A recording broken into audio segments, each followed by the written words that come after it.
purposefully. I'm going to follow her lead on this morning. And so I'm grateful to be able to be in your homes, wherever you may be watching us at. We just want to say, good morning to you. Thank you so much for allowing us to enter in, and we just thank God for what he's going to say to us in the day and what we should take from it and how we are to apply it to our lives to get the benefits. We just want to say, prayerfully, everyone, remember that the time change. And as I was saying earlier, whenever we were praying before we came on, I'm just so grateful that no matter what changes, God never changes. God never changes. And sometimes I believe that we kind of forget that, due to the different situations and circumstances that we face in life.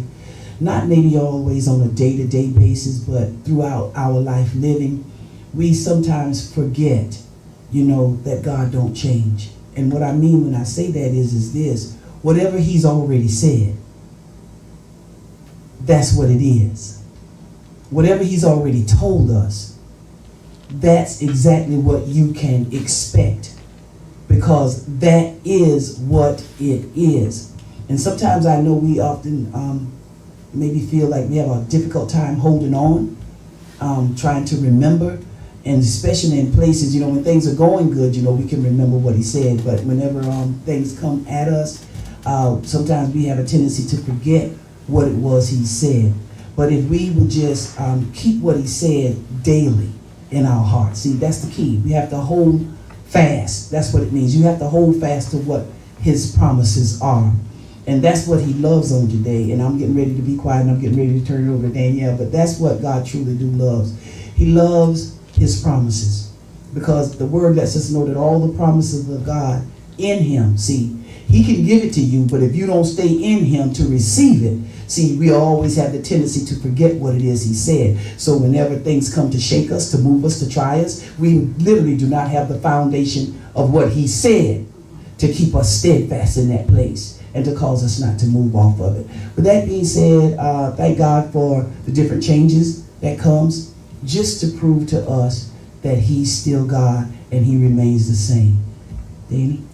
Okay, so good morning, everybody. Good morning. What I want to talk to us today is regarding being purposeful in purpose, so we can get the results that are intended for us to get whenever we go and do our daily activities, go about our lives, and just be about kingdom business. This is going to be kind of like a review for ones that have not joined in with us before. The ones that have joined in with us before, and it's going to be something new for the ones that have not. So I don't want to just start at the back and people be lost. So our ministry is really based in kingdom. It's based in purpose. It's based in us getting to a place in our life where we understand our purpose, know our purpose. Is it on? Mm-hmm. Know our purpose. Can you hear me? Now? Okay. Forgive me, but our ministry is based in that, basically knowing who you are, understanding who we are, understanding who we are in Christ, and fulfilling that purpose. Purpose in Christ, for the ones who do not know, is whatever your passion is, whatever you're good at, and whatever it is that you desire to do, the things that is input in you from the very foundation of the earth, before you were even born, but before you came into existence, while you were yet in your mother's womb, what God implanted in you for you to give to the world, give to this kingdom, where we all can now just do what we have to do in order for us all to be successful. That is your purpose. And realistically speaking, because if I was to ask you what you're good at, it has to be something that, in order for it to be purposeful and purpose, it has to be something that will impact someone else positively. Because some people are good at certain things, but it's not a part of, I believe, the purpose in which you were intended here. Because I could ask you what you're good at, and you could tell me, well, you're good at lying. Well, we understand realistically that's not a purpose. You could tell me you're good at trapping, you're good at drinking, you're good at we can come up with some crazy things to say, but we need to take a realistic approach to this. So realistically, if what you're good at is impactful and it causes something positive to come out of somebody's life, then that is what your purpose in Christ is. And as I was listening, she's talking about our purpose, in purpose. Mm-hmm. But that's a twofold thing. We are here. There is a purpose for us being here. But this is what I heard, and I'm just going to interject this, and I'm going to let you run again. Go ahead. But you literally walk into your purpose. Okay, we were born. Okay, and we've done some things being in this life, coming into this life. But you find out sometimes that you do different things in life. You start with one thing, and then you find out that that's not it. That don't hold your attention or whatever. It just don't grab you. And then you move to something else. And I just want to say that in that particular place and space, because there's a lot of things that's been placed in us that we had no control over receiving, because we were open. We did not have. We were just an open vessel. Our minds were open to receive everything that we received. But that's born. That's being born. Okay. But your real purpose comes when you're born again. And I can take all day explaining that, but just let me say, your real purpose is, and it comes whenever you're born again, because that's whenever you literally come into place the things within you that you want, the things that you need to know. It's not, and although it comes, from outside sources, but these things now begin to deal with what literally has been placed in you from the beginning as she started speaking. So it's being born is one thing, because we've done a lot of things because people have told us different things. But your purpose becomes your purpose whenever you're born again, whenever the ideas, whatever is being placed in you at that time, it is you. We're having the understanding, and it is you that's placing these things within yourself at that time. So that is another birth. That is the new birth. That is us being born again in God's purpose for our lives. Just want to say. Amen. That's your purpose in Christ. Mm-hmm. Yeah. So thank you so much for that. So how do you be purposeful in purpose? We have to first understand what purposeful is, and that is having or showing determination or being intentional. It also means non-accidental. So everything that you do in purpose, understand, right, wrong, or indifferent, it is not by accident. It's intentional, and it is due to your determination or just your will to go on, to persevere. Let me ask you something. If you say non-accidental, can you elaborate on that? I ask that because sometimes we do things in life and it's the wrong thing, but we sometimes don't know that it was the wrong thing until it's been done. So, right. Sometimes we literally do walk into that path, mm-hmm. But so what is that at that time? Does that mean that was something that we needed to get something from it for future purpose or for further advancement? I believe what that would equate to is a learning experience. Whenever we say the wrong thing, I really don't believe that there's quote unquote a wrong thing in purpose.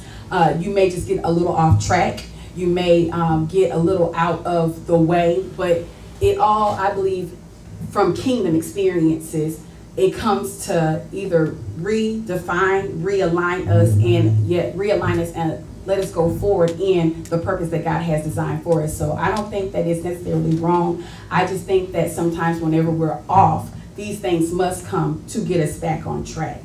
Mm-hmm. So it's not an accident. We equate these things to mistakes, and sometimes mistakes in our mind also is failures, but they're not failures. They're not mistakes. They're not accidents. They're literally a part of your purpose. All you have to be is intentional. All you have to be is determined. And if you are doing something that's out of alignment, something will come to readjust you. She used the word mistakes, and just this past week, I woke up with that word in my spirit. And what God was literally saying, you know, sometimes we do what we do, right, wrong, or indifferent. Don't miss taking from that we have done what it is we literally need, because like she says now, it's non-accidental.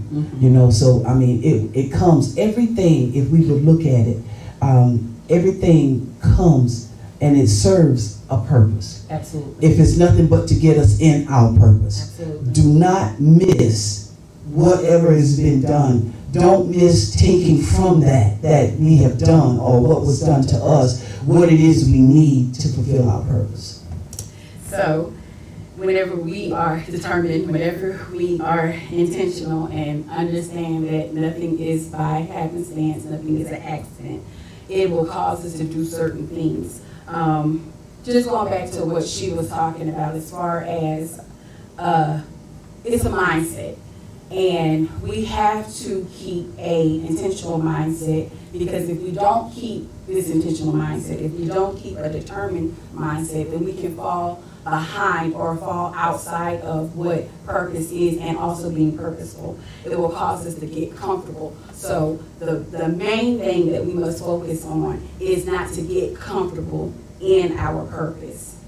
To be purposeful is not to get comfortable, because comfortability leads to procrastination. Whenever I get so used to being in a thing and it works for me, it's generating what I need, the success that I need, maybe the money that I need, or whatever the case may be, then it'll cause me to become complacent in that, and I won't do anything else other than that, whenever our purpose is equivalent to our greatness. And we're multifaceted kingdom citizens. Therefore, we have a lot of greatness in us. And our greatness is not only deposited in one thing, but this greatness should be deposited in a plethora of things, because you're not just good at one thing. You're not efficient or proficient in one thing. We have, like Mom was talking about, we're multifaceted, and we have a lot of things that we can offer and we can give. So you're saying basically, don't let the success that you have currently achieved be the last place and you think that you have arrived. So as I'm hearing you say, so after you have achieved one thing, then there is more. So don't let the current success be your last success. Right. Because it's all a part of the greater thing. Is whenever we do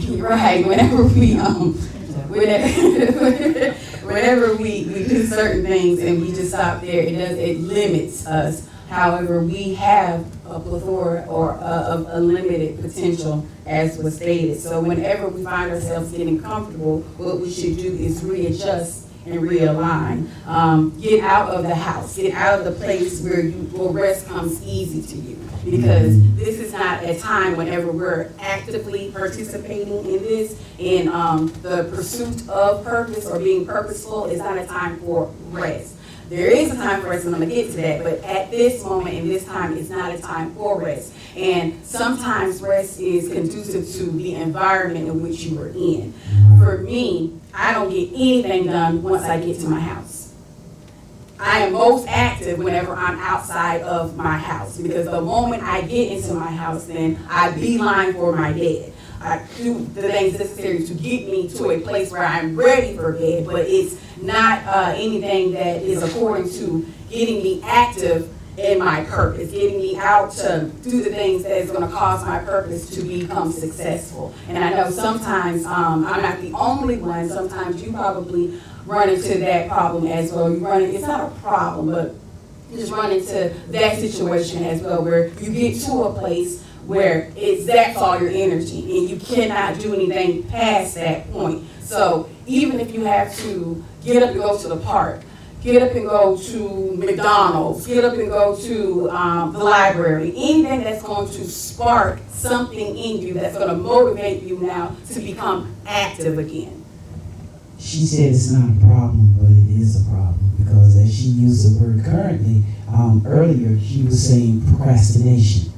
Yeah, and whenever you, like, if you go home and you beeline for the bed, see, there's a difference. I'm going to give you two words that's going to literally show you where the problem is. Job and work. Mm-hmm. We can go out there and look, we know the drill. I'm not even going to go through it. But your job is your job. You're a skilled laborer. That's all your job is. You're a skilled laborer. But your work comes after 5 o'clock. That's the work that's attached to your purpose. As a skilled laborer, you give them 8 hours. Sometimes you may want to work over, but our work comes when we get home. We should beeline it to our tables. We should pull out your plans. I mean, see what you've done up until this present time. See what else needs. What have you accomplished today? This is your time now to literally put all your different ideas. Put something. Just put down on paper whatever it is you need. Sometimes our work will take us into the wee hours of the morning after we have came home from our jobs. Because our work literally is our purpose. Our job is we're just skilled laborers. That's it. That is it. And whenever you go to the word, you'll find out that the first word that God did use in the word was work. He did not say anything about a job. He talked about work.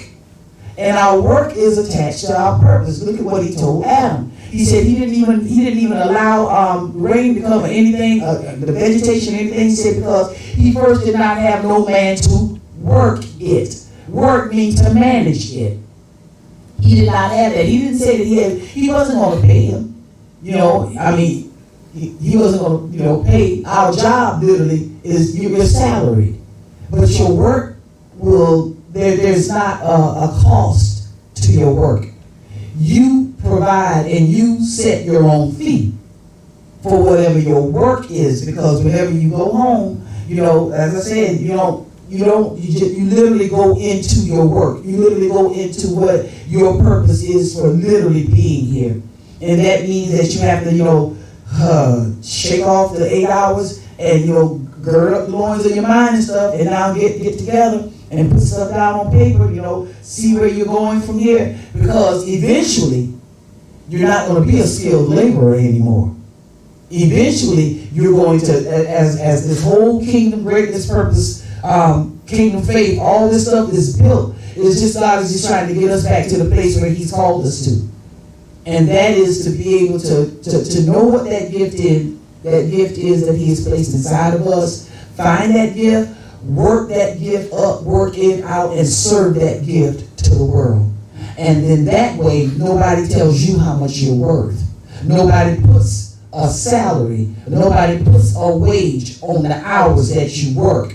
You, from your gift, serving it to the world, you become the manager, the master. You become, who it is that say, whenever you come to me for my gift, this is my fee. Mm-hmm. That's the difference. Okay, so we have to remain proactive and purpose-driven.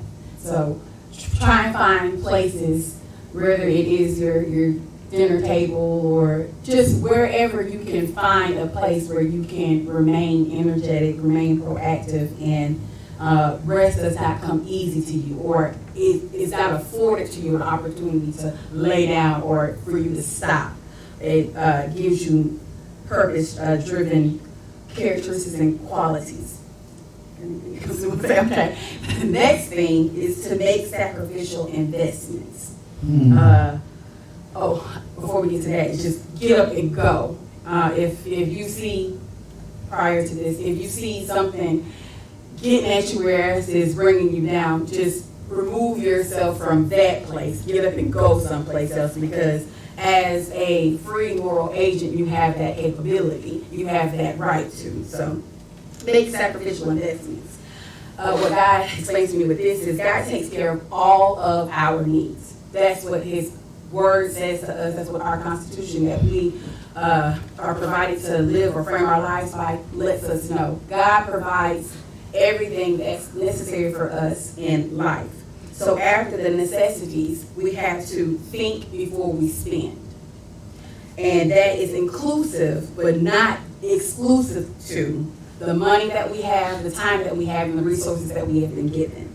After you spent the time with someone or something, or after you paid all your bills or exhausted all the necessary resources in order for you to function, how will you invest the rest? Will it be on shoes, that belt, that bag, that haircut? Will it be on something that is not going to be conducive with your purpose being accomplished or manifested? Or will it be on building your empire? Because what I understand on today, that our empire is our purpose. Whenever we get into purpose, our empire will be built. And our empire is equivalent to the legacy that we are leaving. So how am I going to invest in my empire? How are you going to invest in yours? Whether it be buying an LLC or a how-to guide, so you can pull out of you the purpose that is in you, so you can become greater at it, so you can become well-versed at it, obtain more knowledge regarding it, watching a seminar, meditating, listening to a motivational speaker, or listening to somebody that has already accomplished what you're striving or seeking to do. How will you invest that time? How will you invest that resource? How will you invest your money? Because after everything is said and done, it's going to take an investment in you in order for your purpose to be manifested. She said sacrificial investment. That's a word that a lot of us are not familiar with, and then but it's a word that we often experience, and you don't understand what it is. We get to the place where we wonder why this happened, or why that happened, or why did I lose this, or where did that go? That's the sacrificial investment that you didn't want to make, but you did not have it's not up to you to say what it is that's going to be taken, or what it is that's going to be given. I like the way Danielle dealt with the sacrificial investment to the extent to let you understand that there are some things that you should willfully do with what it is you have. Whenever you sacrifice something, that means that it is yours. It is, in a sense, it is yours. But you have to be willing, and you have to understand that in purpose that He is Lord. That means, when I say that means that everything that you have, and we should only say that it is ours as a steward, as being a good steward. And the Bible says that a steward must be found faithful. So we should be able to keep what we have that belongs to God, that He has given, because He is Lord. Everything, I have access to everything, but I have to know who the accessor is. I have to know who it is that it belongs to, and I have to be a good steward over that. I have to treat it as if it is mine, and I am to care for it. However, sacrificing and sacrificial, it means that you don't get to choose what it is that's given up.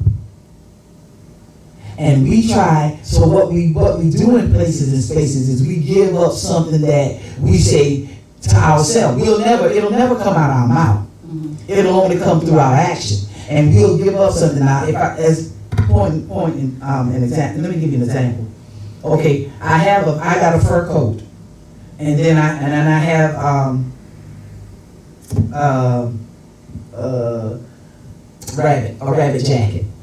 Keep in mind now, the rabbit is not real, but my fur coat is. Now I have to give something up. Of course, what am I gonna give? Come on, what will you give?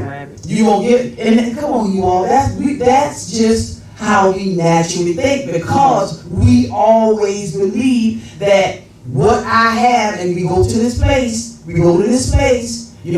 worked hard for this. It's mine. No, that's whenever now you start taking, authority, and you start laying claims to what literally belongs to God. See, if we don't get the foundation of this thing right, then we will always find ourselves going through life, stumbling, giving, taking, falling, always searching, asking, trying to find out. But there's a foundation that we can literally live from and go from. And when we do these things and we do it the right way, no, give it. You want to give the rabbit and you want to keep the fur. Mm-hmm. But okay, was that the right thing to do? Was that what I was supposed to do in that place? We never stop in sacrificial investments and ask God, what is it you would have me to give? What is it you see? Because we already know, we don't ask him that because we know we're gonna give the bare minimum and we're gonna keep the most. We're gonna keep the best. Come on, y'all. Y'all know this is the truth. So then whenever God starts showing us by taking what we really wanted to keep, you done start falling out. You done started praying, fasting, slobbing, crying, asking, somebody help me, pray with me, touch and agree with me. No, it's a sacrificial investment. And we don't get to choose what's sacrificed. Right. So it's better for us to be able to treat everything the same and to understand who it belongs to and who has the authority to take it, call it back, or use it, or to take it back from us. Mm-hmm. But we have to condition our own selves. We have to condition our minds. We have to condition our beliefs. We have to condition our faith to believe that whatever God does, whatever the sacrifice is, it's all right with me. Mm-hmm. And that's a tough place for us to get to. But in purpose, we have to get to that place that whatever he does in order to get me to the place that I'm able to fulfill what he's placed inside me to do, it's all right with me. Why? Because it's an investment. We don't even believe in investing in ourselves to the extent where we should be investing in ourselves. And to be able to invest in ourselves, we can't be the author and the investor. We need to go to the author to find out what it is we need to invest in ourselves. Right. Because as long as we continue to live and as long as we continue to look out and not look within and not look up, we're always going to be giving up some stuff that's near and dear to us. And that's going to be a sacrificial investment. If you find yourself not having enough or even having extra, then you're not living right.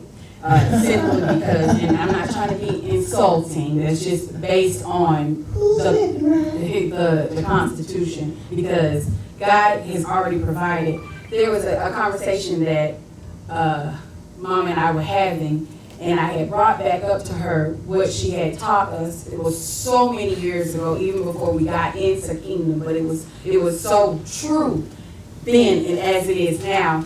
Whatever God has given for us to do at this time, whether we're on a job, whether we're working, what have you, God has given us enough, and everything that he has given to us as far as money goes and the finance goes, he has placed our rent in it, or our mortgage, the water bill, he placed the electricity bill, the car insurance, the car, whatever it is that you have to take care of in order for survival purposes, God has placed that inside of whatever we're doing.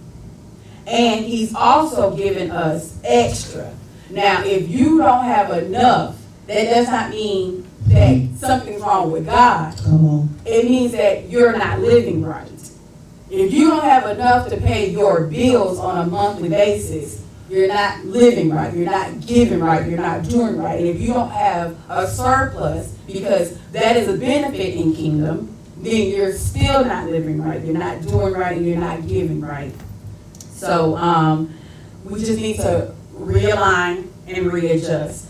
There is hope, if you're still alive, that you can begin to start living right, and these things can come and you can involve yourself in them. The next thing. Can I just say this? Whenever she was talking about the things that we have to pay in life in order just to be able to live, this is a world system, you all, and so these are the things that, of course, if we're going to have electricity, if we're going to go different places, there's going to be gas.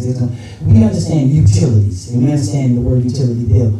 Now, let me tell you just how good everything that God has placed in us, for us, even according to our purpose being built in, there is even enough in there for you to pay yourself.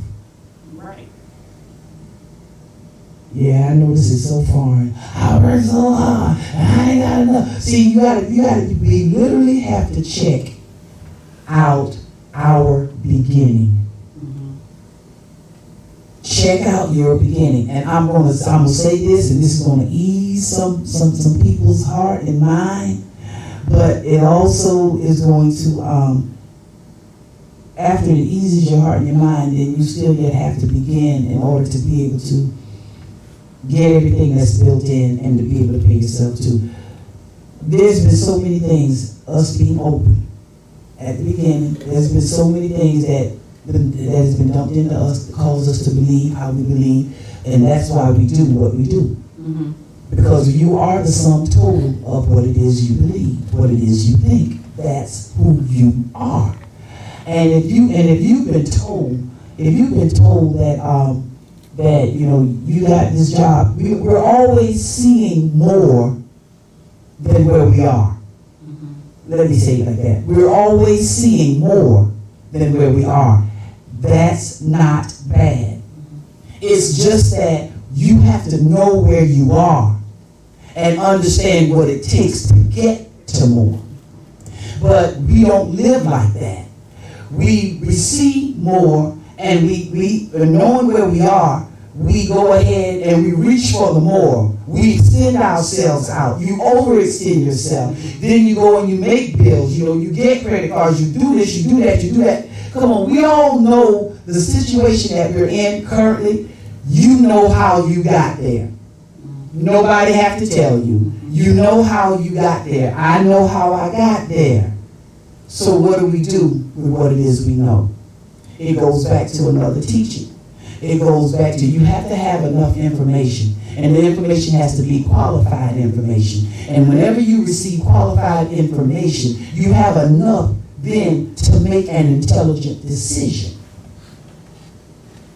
Just because you overextended yourself, and you say you can't pay. You can't pay because you overextended. So now based on where you placed yourself, because you still are where you are. Mm-hmm. No matter what you did to try to get to where it is you saw. Mm-hmm. So now you're gonna have to backtrack, and you're gonna have to literally get the information that you need, get the knowledge that you need to be able to do what it is you need to do to get yourself back right, to get yourself straight. Right. As I said, we've been taught coming up through the years, and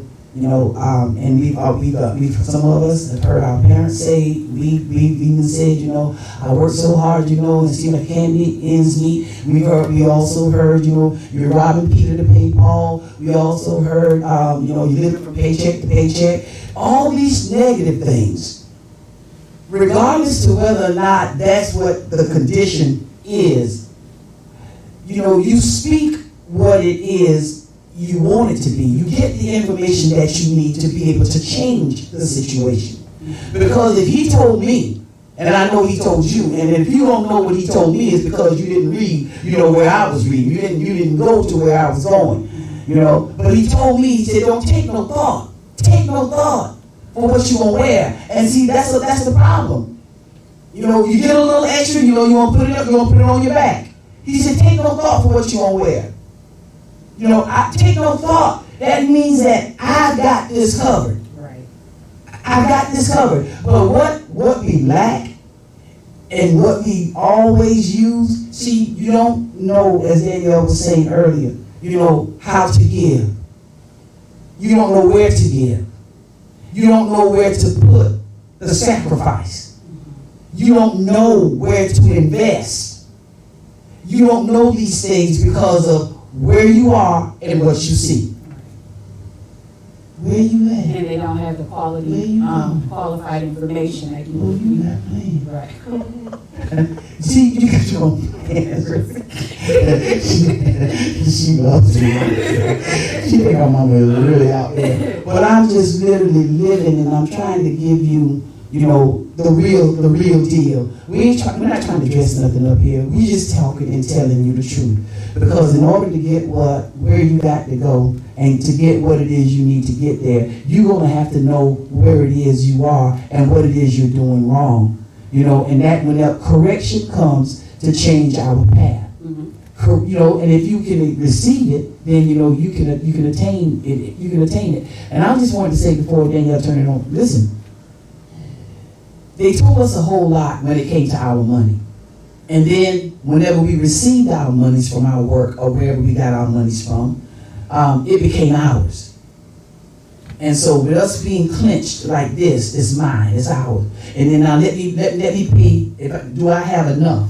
No, you don't have enough, but let me tell you, you started off with enough. That's the key. You started off with enough. But you could not see all that you had to cover everything that you needed to cover and to be able to pay yourself. Why? Because you did not think about God first. I'm not even going to go into it because you already know. I'm not going into it because, you know, you didn't think about him. Let me go another angle. You didn't think about him and giving you the strength to get up to go to work every day to make that money. You didn't think or thank him and being able to supply the means and the way, the transportation to get you there, to bring you back. You didn't think about him to give him thanks about, you know, not getting the accidents going back and forth. You didn't think, you know, to give you the strength to be able to work, even though when you got home you said you was tired. Come on, you didn't think about him. And when you don't think about him, then you expect him. See, you don't use him at the beginning. You don't give him in the beginning. So therefore, as we continue to live, you know, then when we run into things, that's when we want to include him in. Not wrong. You got the wrong God. You got the wrong God. You got to go back to the beginning. You have to go back to the beginning. And then you're always looking. We'll always, but there is a way that seemeth right.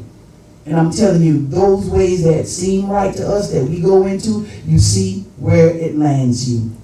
You're still in a place where you still can't do this, you can't do that, you can't do this, you can't do that. I ain't got enough to do this, I ain't got enough to do it. I need this, I need that. No, you need God. First and foremost. See, we're talking kingdom here. We're not talking society, and we're not talking their culture. We're talking his culture. So the next thing we have to do, to be purposeful in purpose, we have to involve others. Gifts of purpose makes room for fellowship. So I, too, myself suffer sometimes with this, but we have to stop being introverted. Instead of being introverted, we must be intentional. And what introverted means is always being within yourself, not having enough in you to come out of yourself and involve or interact with others. And I know some people really do suffer with that as a mental illness, I guess, would be that category. But there is help, even if you begin just easing yourself into becoming outside of yourself and involved with others. And if you do it for such a time, then you'll become great at it, or it'll become easier for you to involve others with what you have, especially because our purpose must impact others. In order for it to be purpose, the qualifications of us being in purpose, it has to serve others, not just ourselves. So we have to come outside of ourselves. We have to be able to engage people. We have to be able to introduce ourselves to people, introduce our product, introduce what we have going on, become interesting to people, because if we become interesting, then they will find exactly, it will cause us to have interest, meaning finances. So we have to become interesting in order to get the finances that we need. Find positive and profitable topics to share and communicate as it relates to your vision. A lot of times we have so many conversations about things, and it's really not profitable. It doesn't amount to anything. But if we find time to have foolish conversations. We should have also time to make profitable conversations. We have to find things and find people that we can communicate that will understand us. And that will bring you out of being so introverted and make you become extroverted. You have to be observant and also be open to receive feedback, whether it's positive or negative.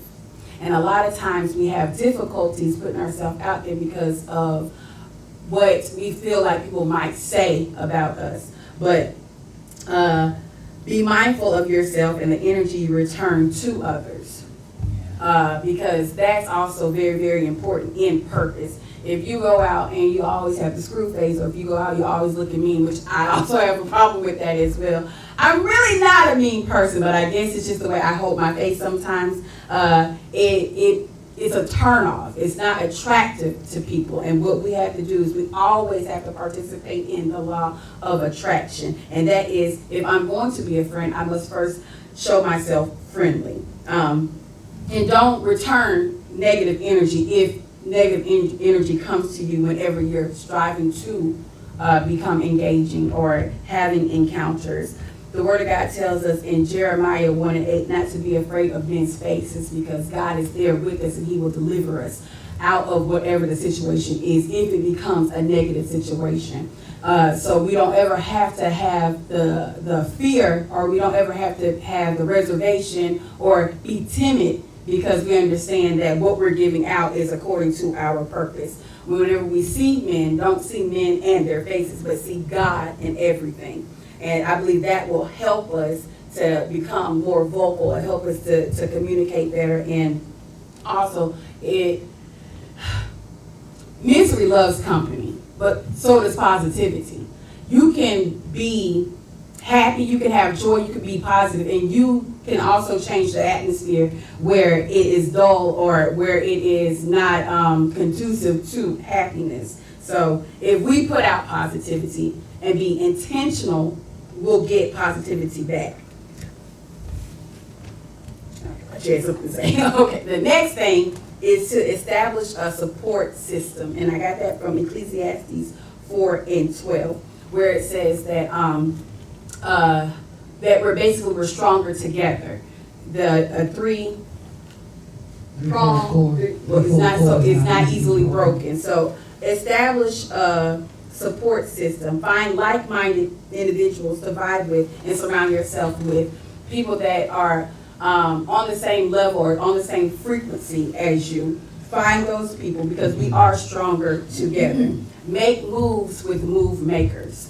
Surround yourself with the people that are making moves, saying not necessarily in your field, but as long as they're in purpose and they're making moves towards their purpose, kind of align yourself with those people. Motivate and become so you won't be overtaken. Because whenever we are in purpose, there are so many things that can come to try and distract us, to try and take our focus. But if you surround yourself with positive and motivated people, and you are the person also in there motivating the people that you're surrounded by, then the negative things that come to you, that come to offset you or try and take your focus, will not overtake you, because you're empowered now by the positive and motivation that you're receiving, also that you're giving out. This is the most important thing I feel out of has been spoken on today, and this is find your method of decompression and do that daily. Because if you don't, if we're stressed and then we're compounded by stress, and then stress is compounded by stress and compounded by stress, then we will eventually go into a dark place. I feel we will eventually lose our mind. So we have to find ways to decompress daily. We must always remain centered in order for us to vibrate at a high frequency. So there's 3 ways that I found in our Constitution that Christ decompressed, so he would not become stressed out, so he could continue on in purpose and the way that God had for him to go. So we have to carve out a space for quiet time, and that is found in Mark 1:35, where Christ did that. And this is time designated for us to communicate with God. Because what he did was he got up early in the morning and he went off and he prayed. That's how he spent his quiet time. He spent his quiet time praying and communicating with God. And in those times, if you don't have an answer, or if you don't know which way to go, or if you are seeking something, God can then develop you in those times. He can deposit whatever needs to be deposited in you at those times. The second thing is to plan a vacation, and that is Matthew 11 and 19. And that's not necessarily to a resort or going to another state or another country or whatever the case may be. That's just finding something that's not mentally, physically, or emotionally taxing that you enjoy. That could be a walk in the park. The Word of God says that he was one that went to feasts. He went to weddings. He said he was a feaster and a drinker. That's what Christ said about himself. So find things that you enjoy that can allow you now to not be on edge, not be just in the heat of the moment, but you can relax. Stop enduring life and find ways to enjoy it. Because we're not here just to endure. We're also here to have joy. So find those things and establish those ways in your life. And then the third thing that Christ did was he found solace in others. And that is in Matthew 26 and 38.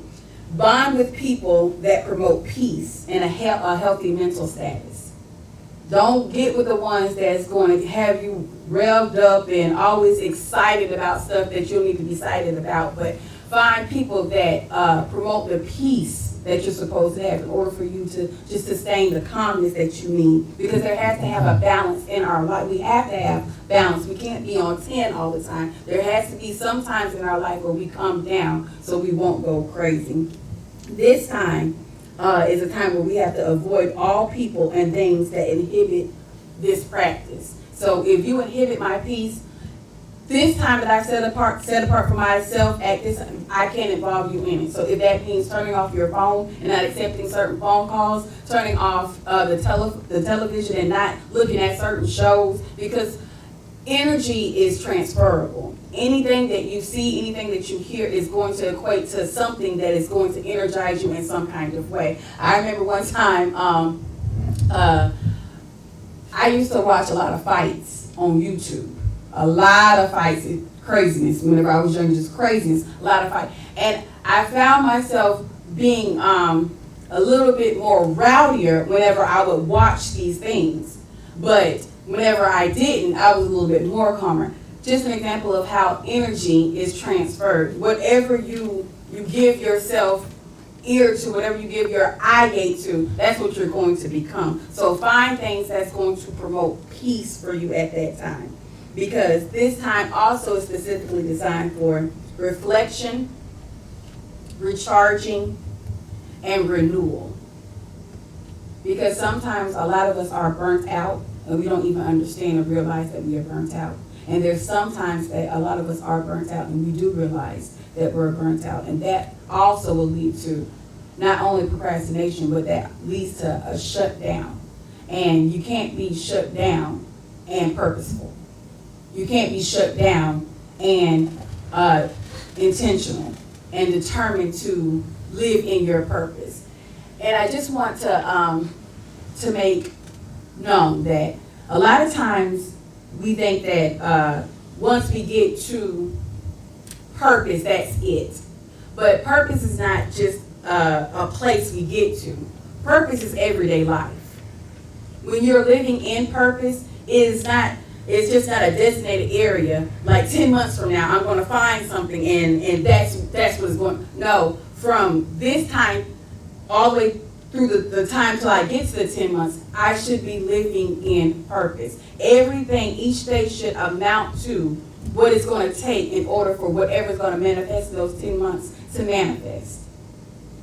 It's not a one-day thing. It's not a situation where it's all going to happen at that one time, but it's a gradual, step-by-step, day-by-day process that we all have to take, and we have to be purposeful in that. We have to be intentional in that. And a part of this big old machine that we got, full of moving parts, the inner workings is a period of decompression, a period of de-stressing, a period of just relaxation. So my mind can be at full working potential because it starts in my mind. And if I'm overloaded, if I'm overworked, if I'm suppressed, if I'm depressed, then it's not going to lead to a successful life and purpose. It's not going to lead to me even manifesting the purpose that God has for me. That's it? Yeah.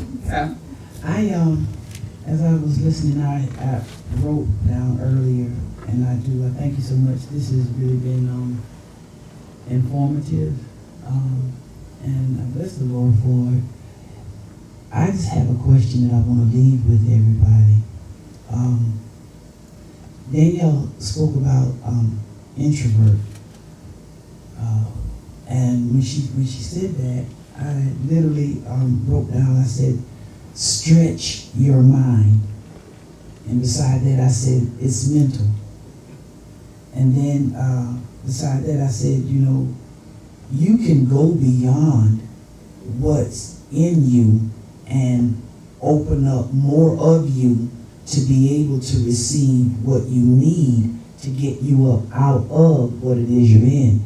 She talked about, decompression. But let me ask you this question. Can I see your faith? Can I see what you believe? Can I see your mental capacity? Can I see what it is you're thinking? I'm asking these questions because I'm showing you, I want us to understand the ability that we have as individuals to literally control the potential that's in us, the possibilities that's in us, the heights, the depths. We literally have that, and that's what God has literally given us. He's given us the ability to become. And everything that comes at us in this life for decompression, for oppression, for depression, you literally take that on yourself. We have the ability not to receive it.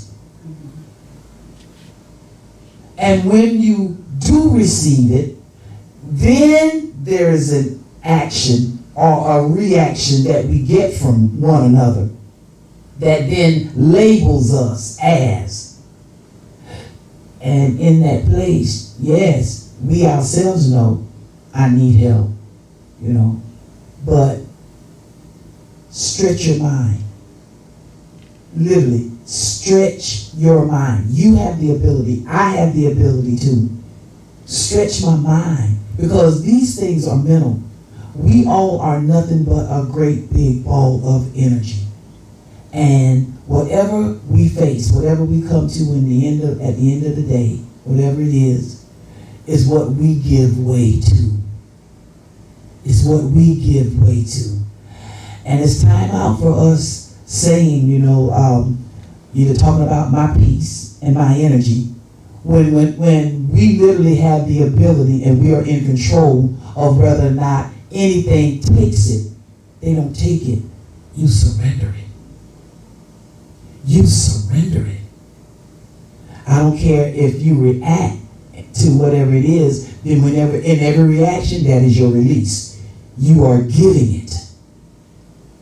And then we want to blame what came at us to say that that's what did it to us. No. I have the ability. I have the potential. When we change the way we think, we can change what things do or don't do.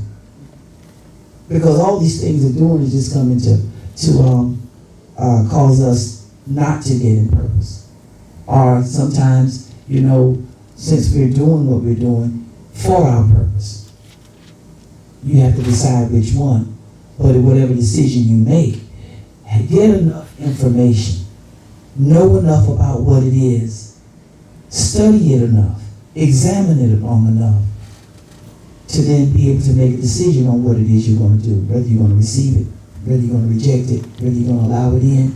You have the ability and you have the potential. And that's what God has given us. And I do almost want to say, thank you, Danny. She did an excellent job this morning. Thank you so much for tuning in.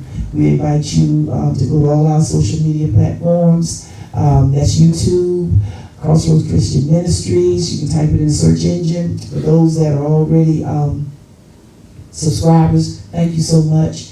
I hope that whenever you hear something, whenever you see something, that you would just share it. Share it to somebody else. It's okay if you could even if we're grateful just to be able to hear something, to take something from what we say, and you then begin, if you believe it, then you start saying it. Say it to somebody else. Also, I'm just grateful that we're out there on Untitled Kingdom Outreach. That's my Facebook page. We go live on that. So I'm just grateful for it all. Thank you so much again for tuning in with us. Thank you for allowing us to be in to give what God has literally given us just today. Just today.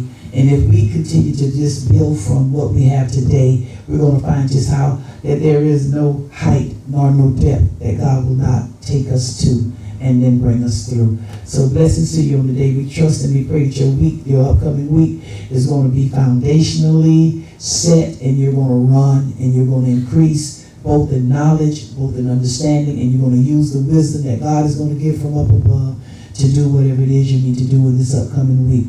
Continue to be productive, continue to look up, and many blessings. God bless you.